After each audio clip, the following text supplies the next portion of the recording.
Hello friends, welcome to Study Focus for exam. History polity की series की questions की जो सीरीज़ चल रही है उसकी ये 4th वीडियो है। अगर आपने पिछली वीडियो नहीं देखी हो तो हमारे इसी चैनल पर आप जाकर देख सकते हैं। तो चलिए स्टार्ट करते हैं आज का वीडियो। फर्स्ट क्वेश्चन है, भारत की नागरिकता निम्नलिखित में से किस प्रकार प्राप्त की जा सकती है? तो भारत की नागरिकता जन्म से, वंशानुक्रम से और देशीकरण, ये तीनों से ही प्राप्त की जा सकती है। उपयुक्त सभी इसका राइट आंसर होगा। भारतीय नागरिकता अधिनियम 1955 के अधीन भारत में जो जन्म से ही रह रहे हैं उनको वंशानुक्रम से भी प्राप्त की जा सकती है और देशीकरण से भी प्राप्त की जा सकती है। तो ऑप्शन के अकॉर्डिंग ये तीनों सही हैं। ऑप्शन डी इसका राइट आंसर होगा। नेक्स्ट क्वेश्चन है, भारतीय नागरिकता के लिए आवेदन करने से पहले किसी व्यक्ति के लिए न्यूनतम कितने समय तक भारत में रहना अनिवार्य है?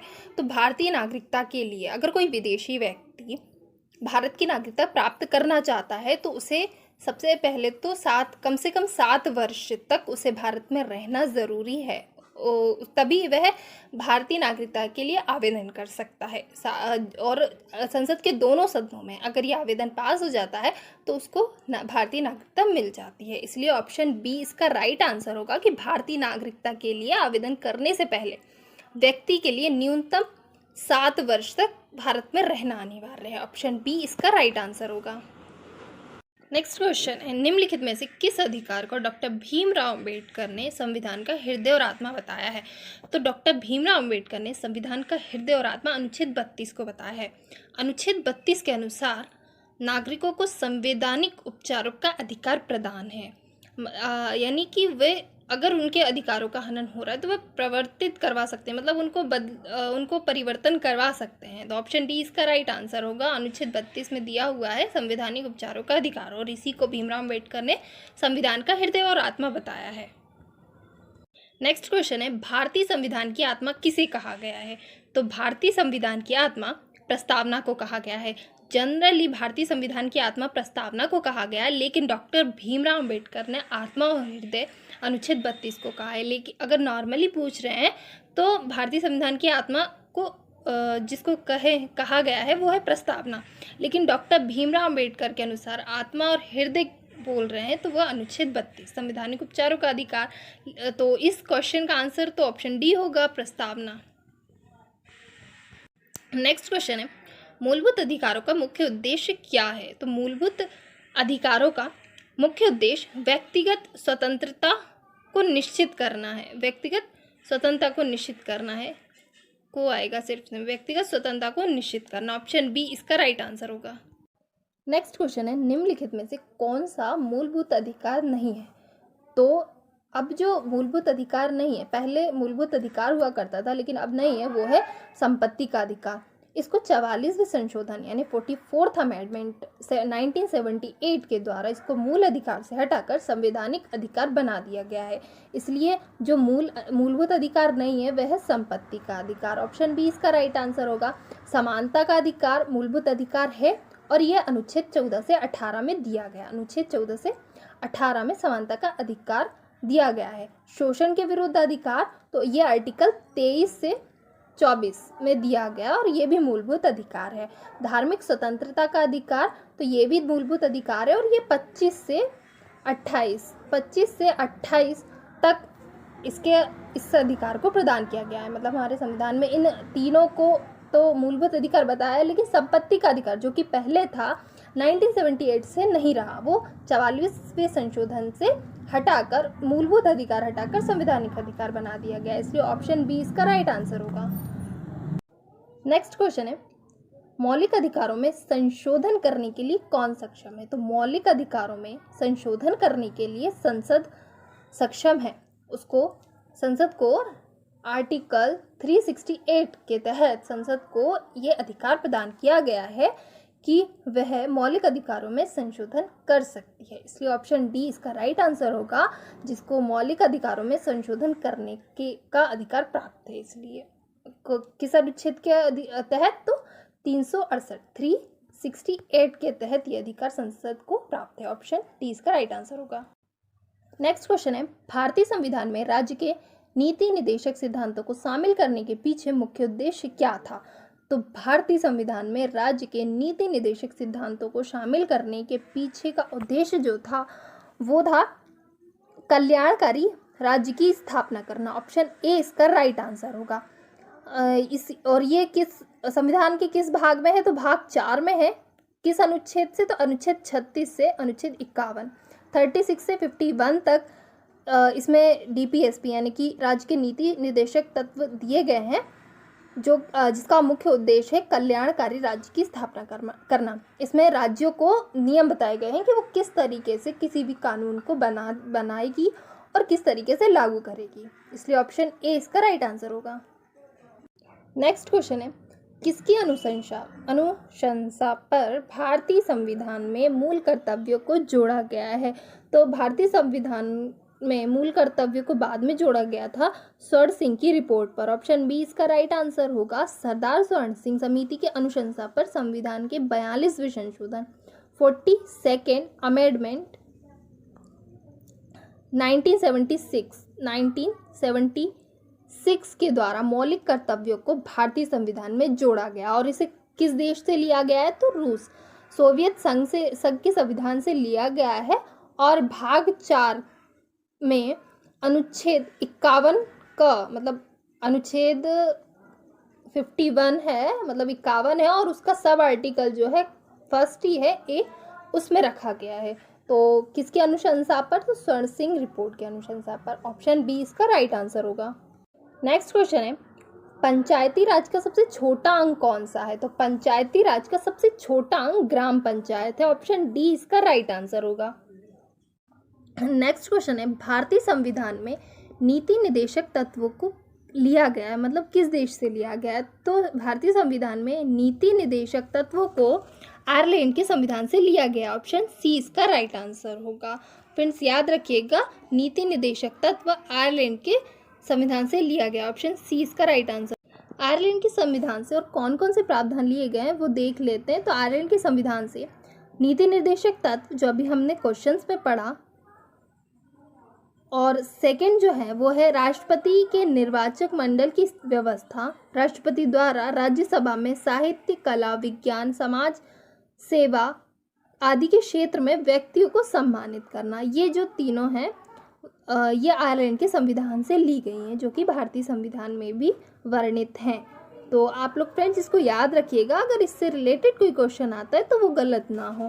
फ्रेंड्स हमने पिछली वीडियोस में यूएसए और ब्रिटेन और के से लिए गए प्रावधान देख लिए थे, और अभी आयरलैंड से देख लिया। आगे के भी हम देख लेते हैं ताकि एक बार अगर आपने पढ़ भी लिया तो एक बार रिकॉल हो जाए। तो ऑस्ट्रेलिया के संविधान से लिए गए प्रावधान जो है वो है प्रस्तावना की भाषा। प्रस्तावना की भाषा ऑस्ट्रेलिया के संविधान से ली गई है। समवर्ती सूची का प्रावधान भी ऑस्ट्रेलिया के संविधान से लिया गया है। केंद्र एवं राज्यों के बीच संबंध और शक्तियों का विभाजन, ये भी ऑस्ट्रेलिया के संविधान से लिया गया है। और संसद के दोनों सदनों की संयुक्त बैठक, ये भी ऑस्ट्रेलिया के संविधान से लिए गए हैं। तो ये भी याद रखिएगा, ऑस्ट्रेलिया के संविधान से लिए गए प्रावधान। नेक्स्ट है जर्मनी से। तो जर्मनी से लिए गए जो हैं वो है आपातकाल के दौरान राष्ट्रपति के मौलिक अधिकार संबंधी शक्तियां और आपातकाल के समय में मूल अधिकारों का परिवर्तन। ये दोनों ही चीज जर्मनी के संविधान से ली गई हैं। नेक्स्ट है साउथ अफ्रीका के संविधान से। तो साउथ अफ्रीका के संविधान से संविधान संशोधन की प्रक्रिया का प्रावधान और राज्यसभा में सदस्यों का निर्वाचन, ये दोनों ही चीज़ें साउथ अफ्रीका के संविधान से ली गई हैं। कनाडा के संविधान से भी ली गई हैं। तो है वो है संघात्मक विशेषता, अवशिष्ट शक्तियाँ केंद्र के पास और केंद्र द्वारा राज्यपालों की नियुक्ति, केंद्र द्वारा राज्यपालों की नियुक्ति, ये तीनों चीज़ें कनाडा के संविधान से ली गई हैं। नेक्स्ट क्वेश्चन है सोवियत संघ के संविधान से लिए गए प्रावधान। तो मौलिक कर्तव्य, ये दोनों ही सेम हो गए। मौलिक कर्तव्य या मूल कर्तव्य दोनों ही सेम है। प्रस्तावना में न्याय, सामाजिक, आर्थिक और राजनीति।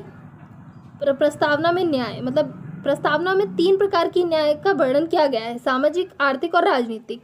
तो प्रस्तावना में जो न्याय है वो लिया गया है, उसका आदर्श लिया गया है।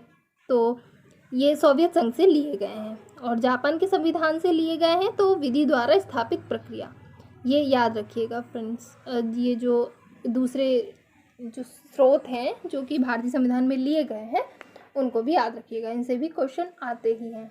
नेक्स्ट क्वेश्चन देखते हैं, अस्पृश्यता का अंत संविधान के किस अनुच्छेद द्वारा किया गया? तो अस्पृश्यता का अंत संविधान के 17वें अनुच्छेद, ऑप्शन ए इसका राइट आंसर होगा, 17वें अनुच्छेद के द्वारा किया गया है।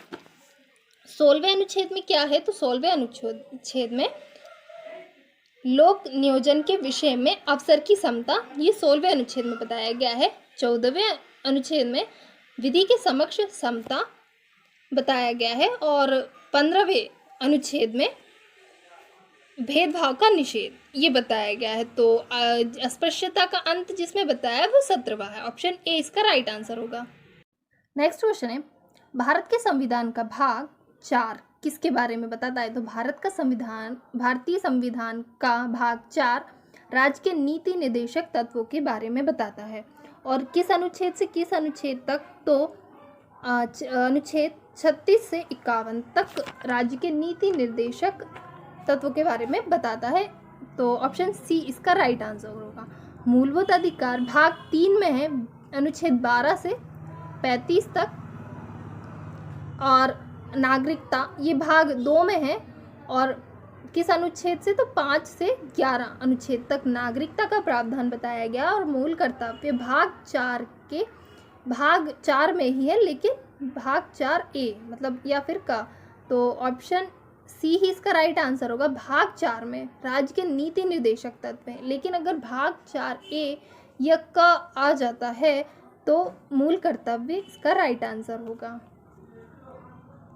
नेक्स्ट क्वेश्चन है, भारतीय संविधान के किस अनुच्छेद में समान न्याय एवं निःशुल्क विधिक सहायता का प्रावधान है? तो भारतीय संविधान के अनुच्छेद 39A में समान न्याय और निःशुल्क विधिक सहायता का प्रावधान है, ऑप्शन बी इसका राइट आंसर होगा। और ये भाग 4 में है, किस में है? तो राज्य के नीति निर्देशक तत्वों में शामिल है, 39A, ऑप्शन बी इसका राइट आंसर होगा। नेक्स्ट क्वेश्चन है, भारतीय संविधान के किस अनुच्छेद में राज्य को ग्राम पंचायत के संगठन का निर्देश दिया गया है? तो भारतीय संविधान में अनुच्छेद 40 में राज्य को ग्राम पंचायत के संगठन का निर्देश दिया गया, ऑप्शन बी इसका राइट आंसर होगा। अनुच्छेद 51A या का जो है उसमें तो मूल कर्तव्य है। अनुच्छेद 39C इसमें धन का समान वितरण, ये अधिकार भी राज्य के नीति निर्देशक तत्वों में आता है। अनुच्छेद 40 भी राज्य के नीति निर्देशक तत्व यानी कि भाग 4 में आता है। तो अनुच्छेद ये जो 39C है इसमें धन का समान वितरण के बारे में बताया गया है। और अनुच्छेद 48 जो है उसमें कृषि एवं पशुपालन का संगठन बताया गया है। तो ये भी भाग 4 से, तो ये तीनों तो भाग 4 से, लेकिन आप अनुच्छेद थोड़ा ध्यान रखिएगा। ग्राम पंचायत के संगठन का निर्देश लिया गया है 40 से, ऑप्शन बी इसका राइट आंसर होगा। नेक्स्ट क्वेश्चन है, गौतम बुद्ध की मृत्यु कहाँ हुई थी? तो गौतम बुद्ध की मृत्यु कुशीनगर में हुई थी। इसको बौद्ध धर्म में महापरिनिर्वाण कहा गया है। तो गौतम बुद्ध का अगर क्वेश्चन आता है कि गौतम बुद्ध का महापरिनिर्वाण कहाँ हुआ था, तो कुशीनगर में हुआ था। और कब हुई थी? तो 483 ईस्वी में मल्ल गणराज्य कुशीनगर यूपी में इनकी मृत्यु हुई थी, ऑप्शन सी इसका राइट आंसर होगा। नेक्स्ट क्वेश्चन है, गौतम बुद्ध को कौन सी जगह ब्रह्म ज्ञान प्राप्त हुआ था? तो गौतम बुद्ध को बोधगया बिहार में ब्रह्म ज्ञान की प्राप्ति हुई थी। उन्होंने 29 वर्ष की अवस्था में गृह त्याग कर दिया था और उसी को बौद्ध धर्म में महाभिनिष्क्रमण कहा गया है। उसके गृह त्याग के बाद उनको ज्ञान की प्राप्ति हुई थी। तो अगर क्वेश्चन आता है, अगर नदी या वृक्ष का पूछ लेते हैं, तो निरांजना नदी के तट पर उनको ब्रह्म ज्ञान की प्राप्ति हुई थी। और बोधि वृक्ष यानी कि पीपल के वृक्ष के नीचे उनको ज्ञान की प्राप्ति हुई थी। तो बोधगया में हुई थी, तो ऑप्शन डी इसका राइट आंसर होगा। नेक्स्ट क्वेश्चन है, भगवान बुद्ध ने अपना प्रथम उपदेश कहाँ दिया था? तो भगवान बुद्ध ने अपना प्रथम उपदेश सारनाथ में दिया था। और सारनाथ उसे ऋषिपत्तनम भी बोला जाता है, इसलिए ऑप्शन सी इसका राइट आंसर होगा सारनाथ। प्रथम उपदेश कहाँ दिया था? तो सारनाथ, ऑप्शन सी इसका राइट आंसर है। नेक्स्ट क्वेश्चन है, जातक पवित्र ग्रंथ किसका है? तो जातक पवित्र ग्रंथ वो बौद्धों का है, ऑप्शन सी इसका राइट आंसर होगा। नेक्स्ट क्वेश्चन है, बौद्ध धर्म के प्रचार प्रसार के लिए कौन सी भाषा प्रयोग की गई? तो बौद्ध धर्म के प्रचार प्रसार के लिए पाली भाषा प्रयोग की गई थी, ऑप्शन सी इसका राइट आंसर होगा। नेक्स्ट क्वेश्चन है, बुद्ध के उपदेशों का संग्रह किस में है? तो बुद्ध के उपदेशों का संग्रह सुत्त पिटक में है, और बाकी ये 3 पिटक हैं, सुत्त पिटक, अभिधम्म पिटक और विनय पिटक। ये इन तीनों में संपूर्ण बौद्ध ज्ञान दिया हुआ है, लेकिन अगर बुद्ध के उपदेशों की बात करें तो सुत्त पिटक, ऑप्शन बी इसका राइट आंसर होगा। नेक्स्ट क्वेश्चन है, बुद्ध के उपदेशों का मुख्य संबंध किससे था? तो बुद्ध के उपदेशों का मुख्य संबंध विचारों और चरित्र की शुद्धता से था, ऑप्शन ए इसका राइट आंसर होगा। नेक्स्ट क्वेश्चन है, कपिल वस्तु किससे संबंधित है? तो कपिल वस्तु भगवान बुद्ध से संबंधित है। कपिल वस्तु जो भगवान बुद्ध के पिता शुद्धोधन कपिल वस्तु के शाक्यगढ़ के प्रधान थे, इसलिए भगवान बुद्ध से संबंधित है कपिल वस्तु, ऑप्शन बी इसका राइट आंसर होगा। नेक्स्ट क्वेश्चन है, चतुर्थ बौद्ध सम्मेलन किसके शासनकाल में हुआ था? तो चतुर्थ बौद्ध सम्मेलन कनिष्क के शासनकाल में हुआ था, ऑप्शन बी इसका राइट आंसर है। बुद्ध सम्मेलन, कुल 4 बुद्ध सम्मेलन हुए थे, जिसमें जो चौथा सम्मेलन था वो कनिष्क के शासनकाल में हुआ था। हम देख लेते कौन कौन से 4 हुए थे। तो ये जो 4 संगीतियाँ या सम्मेलन बोलते हैं वो ये थी, प्रथम बौद्ध संगीति ये हुई थी राजगृह में, समय था वो 483 ईसा पूर्व, अध्यक्ष महाकश्यप थे, और किसके शासनकाल में? तो अजातशत्रु, हर्यक वंश के अजातशत्रु के काल में। उद्देश्य क्या था? तो बुद्ध के उपदेशों को 2 पिटक यानी कि विनय पिटक और सुत्त पिटक में संकलित करना, ये उद्देश्य था। तो प्रथम बौद्ध संगीति के बारे में भी याद रखिएगा, अगर इससे रिलेटेड क्वेश्चन आ जाता है तो गलत ना हो। कहाँ? राजगृह में पहला हुआ था, समय था 483 ईसा पूर्व, अध्यक्ष थे महाकश्यप, अजातशत्रु के शासनकाल में हुआ था, और उद्देश्य बुद्ध के उपदेशों को 2 पिटक विनय पिटक और सुत्त पिटक में संकलित करना, ये उद्देश्य था। अगली द्वितीय जो संगीति थी वह थी, इसका स्थान जो था वो वैशाली में, समय था 483 ईसा पूर्व, अध्यक्ष जो थे साबक मीर या सर्वकामनी इस संगीति के अध्यक्ष थे, और शासन काल किसका था उस समय? तो कालाशोक या शिशुनाग वंश का था, जो शिशुनाग वंश के शासक थे कालाशोक, और उद्देश्य अनुशासन को लेकर मतभेद के समाधान के लिए बौद्ध धर्म स्थापित एवं महासांघिक 2 भागों में बांटा गया। तृतीय बौद्ध संगीति ये हुई थी पाटलिपुत्र में, समय था 251 ईसा पूर्व, मोगलीपुत्तिस ये अध्यक्ष थे, और अशोक जो कि मौर्य वंश के शासक थे इनके शासनकाल में हुआ था, और उद्देश्य था संघ भेद के विरुद्ध कठोर नियमों का प्रतिपादन करके बौद्ध धर्म को स्थायित्व प्रदान किया गया और अंतिम रूप से संपादन किया गया, और तीसरा पिटक अभिधम्म पिटक जोड़ा गया। अंतिम और चौथी जो बौद्ध संगीति थी उसका स्थान जो था कश्मीर के कुंडल वन में, प्रथम शताब्दी ईस्वी में हुई थी, अध्यक्ष वसुमित्र थे, उपाध्यक्ष अश्वघोष थे, शासनकाल था कनिष्क। अभी हमने क्वेश्चन में पढ़ा तो चतुर्थ बौद्ध संगीति कनिष्क के शासनकाल में हुई थी, कुषाण वंश के जो राजा थे, और उद्देश्य था बौद्ध धर्म का 2 संप्रदायों या हीनयान और महायान में विभाजन। फ्रेंड्स ये भी इम्पोर्टेंट है कि किस संगीति में बौद्ध धर्म का 2 संप्रदायों में विभाजन हो गया था, तो चौथी संगीति में, और कौन कौन से थे? तो हीनयान और महायान, ये याद रखिएगा फ्रेंड्स, इससे रिलेटेड क्वेश्चंस आते हैं एग्जाम्स में और आने वाले एग्जाम्स के लिए भी इम्पोर्टेंट है। नेक्स्ट क्वेश्चन है, बौद्ध धर्म से संबद्ध गोलाकार अंत्येष्टि संबंधी टीले को क्या कहते हैं? तो बौद्ध धर्म से संबद्ध अर्धगोलाकार अंत्येष्टि संबंधी टीले को स्तूप कहा जाता है। बौद्ध धर्म में जो स्तूप बनाए गए थे उसी से रिलेटेड है, तो ऑप्शन ए इसका राइट आंसर होगा। नेक्स्ट क्वेश्चन है, महावीर स्वामी का जन्म कब हुआ था? तो महावीर स्वामी का जन्म 540 ईसा पूर्व कुंडग्राम वैशाली में हुआ था। ऑप्शन सी इसका राइट आंसर होगा। नेक्स्ट क्वेश्चन है, महावीर एवं बुद्ध दोनों ने किसके शासनकाल में उपदेश दिया था? तो महावीर और बुद्ध दोनों ने बिंबिसार के शासनकाल में उपदेश दिया था। ऑप्शन बी इसका राइट आंसर होगा। नेक्स्ट क्वेश्चन है, जैन धर्म और बुद्ध धर्म निम्न में से किसके पर्याय हैं? तो जैन धर्म और बुद्ध धर्म दोनों ही अहिंसा के पर्याय हैं। ऑप्शन बी इसका राइट आंसर होगा। नेक्स्ट क्वेश्चन है, बिंबिसार के समय में मगध की राजधानी कौन सी थी? तो बिंबिसार जो कि हर्यक वंश के संस्थापक हैं, इनके समय में मगध की राजधानी राजगृह थी। ऑप्शन ए इसका राइट आंसर होगा। नेक्स्ट क्वेश्चन है, मगध का कौन सा शासक बुद्ध के समकालीन था? तो मगध का बिंबिसार जो शासक था वो बुद्ध के समकालीन था। ऑप्शन सी इसका राइट आंसर होगा। फ्रेंड्स, ये थी हमारी आज की वीडियो। आप लोग को कैसी लगी कमेंट बॉक्स में ज़रूर बताएं, और अभी तक हमारे चैनल को सब्सक्राइब नहीं किया हो तो सब्सक्राइब कर लीजिएगा। टेलीग्राम पर क्विज चल रही हैं, तो आप टेलीग्राम ग्रुप भी ज्वाइन कर लीजिएगा, लिंक डिस्क्रिप्शन में दिया गया है। Thanks for watching.